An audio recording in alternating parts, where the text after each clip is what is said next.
Joe Biden has withdrawn from the 2024 presidential race, leaving Vice President Kamala Harris as the Democratic Party's most likely nominee. As per Decision Desk HQ's latest polling average, Harris trails Donald Trump by 2.7% based on 68 polls, which is pretty much right on par with where Biden polled against Trump prior to his withdrawal.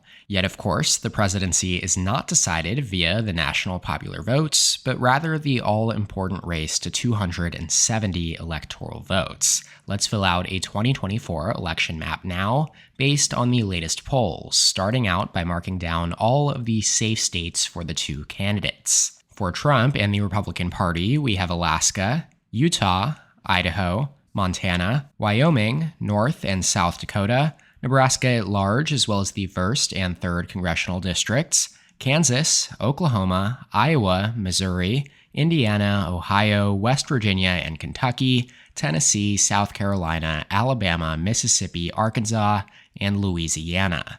And then for Kamala Harris and the Democrats, Washington, Oregon, California and Hawaii, Colorado, Illinois, New York, Maine's 1st congressional district, Vermont, Massachusetts, Rhode Island, Connecticut, New Jersey, Delaware, Maryland, and D.C. here, Washington, D.C. All of these states went blue or red by at least 8 percentage points in the 2020 election, and every major forecast out there gave Trump or Biden a better than 90% chance of winning prior to the president's withdrawal. There's also just no public polling data out there just yet in any of these states assessing the Trump v. Harris contest. And so that leaves us with 14 states, plus the 2nd congressional districts in Nebraska and Maine, as our key battlegrounds that could potentially be in play for either candidate should they win in a landslide scenario.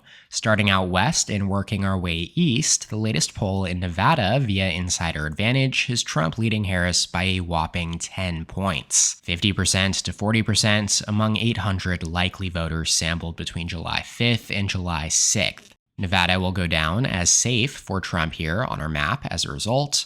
Margins at or above 10 points are solid or safe, like Nevada. 7 to 9 points receive a likely rating. 4 to 6 point margins are lean. Margins between 1 to 3 points tilt, and then those below a point remain as toss-ups. Now, Nevada being safe Republican is quite incredible, considering that Democrats have generally dominated statewide elections here over the last 2 decades or so.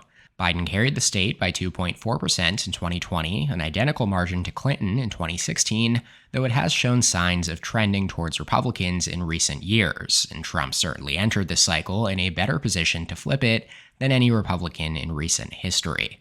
Over in Arizona now, Biden became the first Democrat to carry the Grand Canyon state since 1996, as he just narrowly beat out Trump by 0.3%. It was the 2nd closest margin in that election after Georgia. In an opposite manner to Nevada, Arizona has shifted 9 points to the left compared to the rest of the nation since 2012, and Democrats have now won 5 straight major statewide races in Arizona for U.S. Senate, President, and Governor. The latest survey in Arizona comes via public policy polling, and it has Trump leading by 8 points in a head-to-head race against Harris among 596 registered voters. RFK has not yet qualified in Arizona. It's a notoriously tough state to get on the ballot in, and so that's why we're using the head-to-head version of this survey here. With 11 electoral votes, Arizona is likely Republican for Trump here on our map with an 8-point margin. Then in New Mexico, no new polls here between Harris and Trump just yet.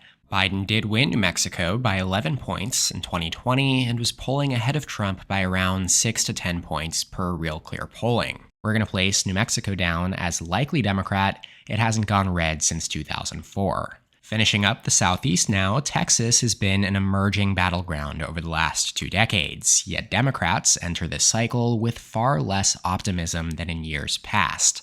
Joe Biden did receive a higher share of the votes in 2020, 46.5%, than any Democratic presidential candidate since Jimmy Carter won Texas in 1976. Yet with context, it was ultimately a disappointing performance for the Democratic Party, as Biden had polled within a point or so of Trump headed into the election, leading several forecasters to rate it as a toss-up. Yet Trump still garnered about 52% of the votes, the same as in 2016, and while his overall margin did drop to just 6 points from 9 points, it was largely overshadowed by the fact that Hispanic voters in South Texas left the Democratic coalition in large numbers. In fact, this Rio Grande Valley region saw the largest pro-Trump swing of any area in the entire country outside of Miami-Dade County in Florida, and with Hispanics making up nearly 40% of Texas's electorate, those gains make it very hard to see a path to victory for Democrats anytime soon. And so with that in mind, there have not yet been any polls released between Harris and Trump yet here in 2024, but with Trump leading Biden by 8.6% based on a 15-poll average per Decision Desk HQ in the Hill, I think it's fair to place Texas down as likely Republican here. Now, before we shift over to the Southeast region over here, please take a second to consider subscribing to my channel down below. According to my channel analytics page, nearly 90% of my viewers are not currently subscribed to the channel. It's completely free and it allows me to continue making content like this. Thank you. Alrighty, now here in the Southeast, there are 4 battlegrounds worth keeping a close eye on come November 5th: Virginia, North Carolina, Georgia, and Florida. Biden won Virginia by 10 points in 2020, becoming the first Democrat to do that since Franklin D. Roosevelt in 1944. Virginia was long considered a reliably Republican state throughout the latter half of the 20th century, but Democrats have now won it in 4 straight presidential cycles, and outside of Glenn Youngkin's upset governor victory in 2021, Republicans just have not looked all that competitive here. That being said, now here in 2024, the polls have shown a much more competitive race than expected. This latest survey released by Emerson College and The Hill from July 13th through 14th has Harris leading Trump by just 2 points, 46.7% to 44.5%. This is just one example of Harris actually performing better in Virginia than Biden was, albeit in a limited sample size. The overall average here between Harris and Trump is Harris plus 2.6% based on 5 polls, as compared to Biden plus 1.3 based on 23 polls in Virginia. Ultimately, though, if Trump does end up coming anywhere close to flipping Virginia this November, then it's just really hard to see a path to win for any Democratic candidate. The Commonwealth is fundamentally bluer than most other battlegrounds on this map, and should realistically be at least D+5 or so for Harris to win the Electoral College, but we're placing it down as only tilt Democrat here. Just below Virginia, we have North Carolina, a perennially competitive yet Republican-leaning state in recent years. Trump won it by 3 points in 2016 and then by just 1 in 2020. I've not been able to find a Harris poll here, unfortunately. It does seem most logical, though, to place it down as the leaning Republican here, given Trump led by an average of about 5.5 points per DDHQ's final average. I will say that Harris's appeal as a candidate is probably stronger than Biden in a state like North Carolina, given the high percentage of African American and young college graduate voters. Out of the 7 most competitive swing states, including North Carolina, Georgia, Arizona, and Nevada across the Sun Belt, and then Wisconsin, Michigan, and Pennsylvania in the Rust Belt, North Carolina has consistently been the most Republican-friendly in recent years. But if, and the keyword is if there is a state on the 2024 map that Harris could potentially flip to expand her coalition in November, it would be North Carolina. Obviously a tall task, but as a candidate alone, she is better positioned to appeal to voters here than in the Rust Belt.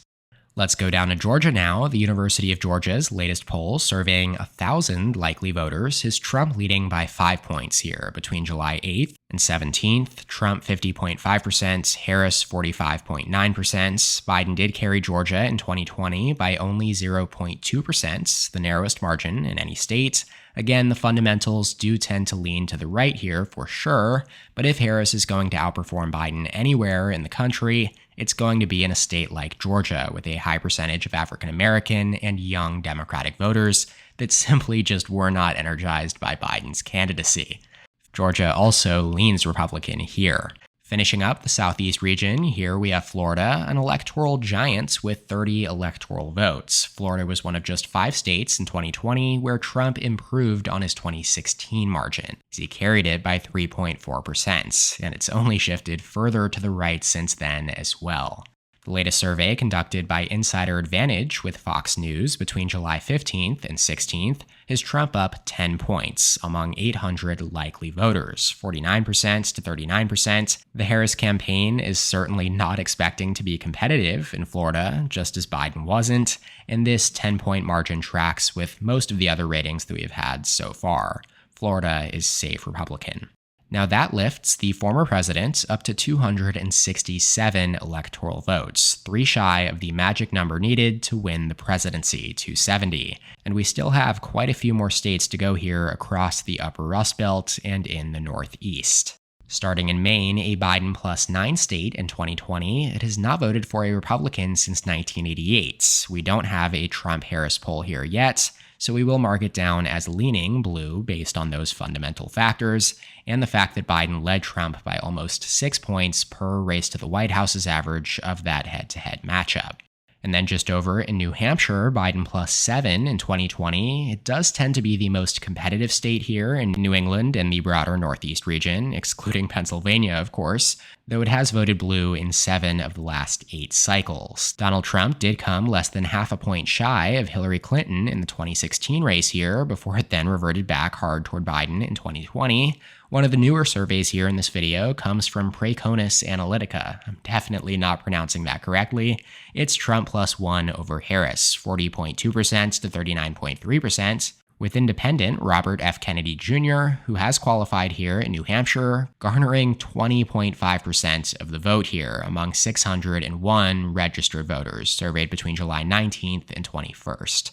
Now, kind of like Virginia, if Trump is at all competitive in New Hampshire, it does mean that any hope of an electoral college victory is effectively lost for Harris and the Democratic Party. The Granite State will tilt towards Republicans here, though, raising Trump's tally up and above the 270 mark to 271. He has already secured the presidency with 4 states to go. Let's get the second districts in Maine and Nebraska out of the way here before we get to the Rust Belt. Unsurprisingly, we do not yet have any polls for Harris versus Trump here, so we're going to mark the second district in Maine down as likely Republican, while the second district in Nebraska goes lean Democrat. Trump won this ultra-rural northern 2nd District in Maine by 10 in 2016 and then 7 points in 2020, whereas Biden carried this rapidly left-trending Omaha-based 2nd District in Nebraska by 6.5 points. Now all that's left is the upper Rust Belt quartet that have voted in tandem with each other in almost every modern presidential election. All 4 states voted Democratic in these 6 elections between 1992 and 2012, before Trump managed to flip Wisconsin, Michigan, and Pennsylvania, each by less than a point against Hillary Clinton in 2016. Clinton did manage to hold Minnesota by 1.5 points in that election. Joe Biden then returned the core Rust Belt trio back into the Democratic corner in 2020. He won Pennsylvania by 1.2%, Michigan by 2.8%, Wisconsin by 0.6%, and Minnesota by a full 7 points. Going back to our map, let's start in Pennsylvania, which does award 19 electoral votes. Now that Florida is no longer considered a true swing state, Pennsylvania has become the largest prize among 2024 battlegrounds. The latest poll released in Pennsylvania by SoCal Research with On Point Politics has Trump up 4 points over Harris with 50% to 46%. 500 registered voters were sampled here between July 20th and 21st, after the near assassination of Trump that took place here in Pennsylvania. It goes down as another lean Republican state here. In Michigan, generally considered the bluest of the 3 Rust Belt swing states, as it does consistently vote furthest to the left of Wisconsin and Pennsylvania at the presidential level and also down ballots.